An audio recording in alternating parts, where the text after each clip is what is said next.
നമസ്കാരം. മലയാളി വാർത്തയിലേക്ക് സ്വാഗതം. ഓയൂരിൽ 6 വയസ്സുകാരെ തട്ടിക്കൊണ്ടുപോയ കേസിൽ കുറ്റപത്രം സമർപ്പിക്കുന്നത് നാളെ. ചാത്തന്നൂർ സ്വദേശികളായ KR പത്മകുമാർ, അനിത കുമാരി, അനുപമ എന്നിവരാണ് കേസിലെ പ്രതികൾ.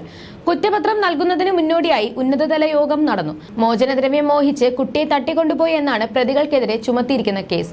ജീവപര്യന്തം ശിക്ഷ ഉറപ്പുവരുത്തുന്ന വകുപ്പുകളാണ് കുറ്റപത്രത്തിൽ പ്രതികൾക്കെതിരെ ചുമത്തിയിരിക്കുന്നത്. ബാലികയെ തട്ടിക്കൊണ്ടുപോകൽ, അന്യായമായി തടവിൽ പാർപ്പിക്കൽ, ഗൂഢാലോചന, തെളിവ് നശിപ്പിക്കൽ തുടങ്ങിയ വകുപ്പുകൾ ചേർത്താണ് കുറ്റപത്രം തയ്യാറാക്കിയിരിക്കുന്നത്.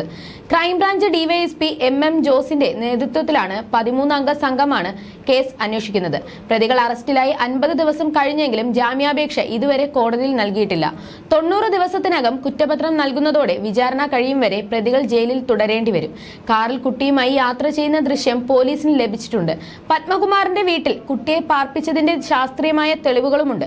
ദൃശ്യങ്ങൾക്ക് പുറമെ പ്രതികളുടെ ശബ്ദവും കൈയക്ഷരവും ഉൾപ്പെടെയുള്ള തെളിവുകളും ശേഖരിച്ചിരുന്നു. ശാസ്ത്രീയ തെളിവുകളുടെ പരിശോധനാ ഫലം ലഭിക്കുന്ന മുറയ്ക്ക് കോടതിക്ക് കൈമാറാനാണ് ഇപ്പോഴത്തെ തീരുമാനം. നവംബർ 27-നാണ് കേസിന് ആസ്പദമായ സംഭവം നടന്നത്.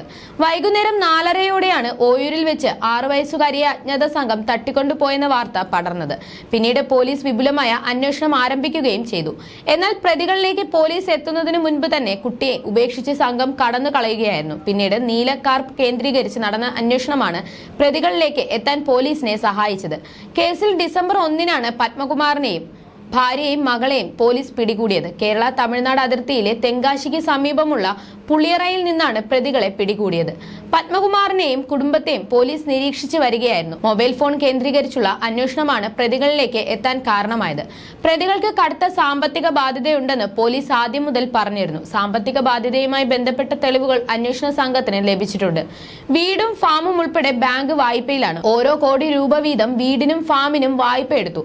ലോൺ ആപ്പുകളിൽ നിന്നും ഇതര ബാങ്കുകളിൽ നിന്നും ലോൺ എടുത്തു. പലിശയ്ക്ക് നാട്ടുകാരിൽ നിന്ന് ലക്ഷങ്ങൾ കടം വാങ്ങി. അതിനിടെ കൂടുതൽ കുട്ടികളെ തട്ടിക്കൊണ്ടുപോകാൻ പദ്ധതി ഇട്ടിരുന്നതായും അവരെ സംബന്ധിച്ച വിവരങ്ങൾ ഡയറിയിലും നോട്ട്ബുക്കിലും രേഖപ്പെടുത്തിയിരുന്നതായും അന്വേഷണ സംഘം വ്യക്തമാക്കിയിരുന്നു. റൂട്ട് മാപ്പ് തയ്യാറാക്കിയാണ് തട്ടിക്കൊണ്ടുപോകൽ നടപ്പാക്കിയതെന്ന് പ്രതികളുടെ ഫോൺ പരിശോധിച്ചതിൽ നിന്ന് പോലീസിന് വ്യക്തമായി. സിനിമാ തിരക്കഥയ്ക്ക് സമാനമായ രീതിയിൽ മാസങ്ങൾ നീണ്ട ആസൂത്രണമാണ് തട്ടിക്കൊണ്ടുപോകലിന് പിന്നിലുണ്ടായതെന്നും പോലീസ് അന്വേഷണത്തിൽ വ്യക്തമായി. ഓയൂരിൽ നിന്ന് രക്ഷപ്പെടുന്നതിനായി വിവിധ റോഡുകളിലേക്കുള്ള മാപ്പ് അടക്കം അവർ തയ്യാറാക്കി. കൃത്യമായി ബ്ലൂ പ്രിന്റ് തയ്യാറാക്കിയാണ് തട്ടിക്കൊണ്ടുപോകൽ നടപ്പാക്കിയത്. വിപുലമായ ആസൂത്രണമാണ് തട്ടിക്കൊണ്ടുപോകലിന് തയ്യാറാക്കിയത്. CCTV ഇല്ലാത്ത ഗ്രാമീണ റൂട്ടുകൾ ഉൾപ്പെടെ ഇവർ ബ്ലൂ പ്രിന്റിൽ ഉൾപ്പെടുത്തിയിരുന്നു. ഫോണിൽ നിന്നാണ് പോലീസിന് ബ്ലൂ പ്രിന്റ് ലഭിച്ചത്. കുട്ടികളുടെ വീട്, പരിസരം, വീടുകളിലെ ക്യാമറ വിവരങ്ങൾ, റോഡുകളുടെ വിവരം, രക്ഷിതാക്കളുടെ സാമ്പത്തിക ചുറ്റുപാട് എന്നിവയെ പറ്റിയെല്ലാം പത്മകുമാർ വിശദമായി പഠിച്ചിരുന്നു. ശേഖരിച്ച വിവരങ്ങൾ ഡയറിയിലും ഓരോ പേജിലായി ഡയഗ്രാം രൂപത്തിൽ രേഖപ്പെടുത്തി. ഓരോ റോഡിലും ക്യാമറ എവിടെയെല്ലാം ഉണ്ട് തുടങ്ങിയ കാര്യങ്ങളും കുറിച്ചിട്ടു. ഇതനുസരിച്ചുള്ള നീക്കങ്ങളാണ് പത്മകുമാർ നടത്തിയത്. മാസങ്ങളോളം ഇതിനായി ചെലവഴിച്ചു. ചടയമംഗലം കുഞ്ഞയ്യപ്പ ക്ഷേത്ര പരിസരം, തിരുവനന്തപുരം ജില്ലയിലെ പള്ളിക്കലിനടുത്ത് മൂതല എന്നിവിടങ്ങളിൽ കാറുമായി സഞ്ചരിച്ചതിന്റെ CCTV ദൃശ്യങ്ങൾ പോലീസിന് ലഭിച്ചു. കുഞ്ഞയ്യപ്പ ക്ഷേത്ര പരിസരത്തെ വീടിനടുത്ത് 3 മണിക്കൂറോളം ചെലവഴിച്ചതായി പോലീസ് കണ്ടെത്തുകയും ചെയ്തിരുന്നു. 5 കുട്ടികളെയാണ് പത്മകുമാർ ലക്ഷ്യമിട്ടതെന്ന് പറയുന്നു.